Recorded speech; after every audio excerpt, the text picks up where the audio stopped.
రాజకీయంగా కొంతకాలం కలిసి ఉండి, తర్వాత ఎవరి దారి వారు చూసుకోవటం కొత్తేం కాదు. అందుకే అంటారు, మరే రంగంలో లేని విధంగా రాజకీయాల్లో శాశ్వత శత్రువులు, శాశ్వత మిత్రులు అన్నోళ్ళు ఉండరని.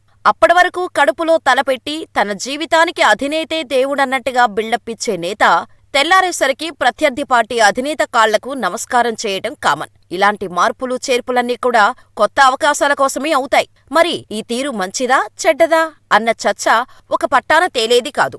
సిద్ధాంతాలు, విలువలు పేరుతో నమ్ముకున్న పార్టీలోనే ఉండిపోయి అవకాశాలు చేజిక్కించుకోలేక ఎలాంటి పదవులు లేకుండా పోయిన నేతలు కోకొల్లలు. అదే టైంలో సమయానికి అనుగుణంగా స్పందిస్తూ తగిన రీతిలో నిర్ణయాలు తీసుకొని అందలానికి ఎక్కి అత్యున్నత పదవులు పొందిన నేతలు కనిపిస్తారు. అందుకే ఒక నేతకు సరైన అంశం మరో నేతకు కావచ్చు, కాకపోవచ్చు. మొత్తంగా చెప్పేదేమంటే, సమకాలీన రాజకీయాల్లో విలువలు, సిద్ధాంతాలు అన్న అంశాల్ని ఇరుకుచట్రం నుంచి చూడటం తప్పే అవుతుంది.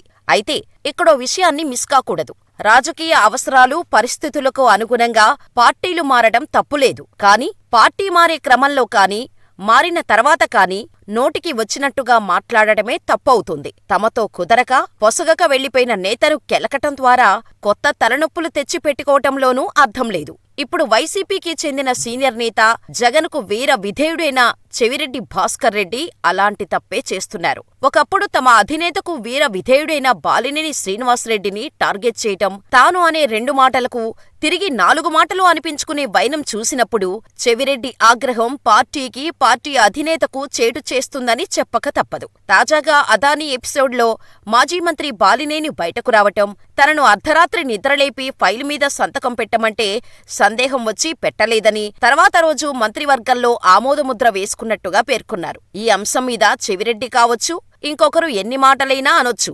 రాజకీయంగా బాలినేని మీద మరిన్ని ఆరోపణలు చేయటం తప్పుకాదు. ఎందుకంటే వైసీపీ నుంచి వెళ్లిపోయిన బాలినేనిని ఏ మాట అనకూడదని చెప్పట్లేదు. కాకుంటే ప్రైవేటు విమానంలో బాలినేని రష్యాకు వెళ్లిన విషయాన్ని ప్రస్తావించిన చెవిరెడ్డి, అది నీకు స్వేచ్ఛ కాదా అంటూ పోలిక తేవటంతోనే పంచాయితీ.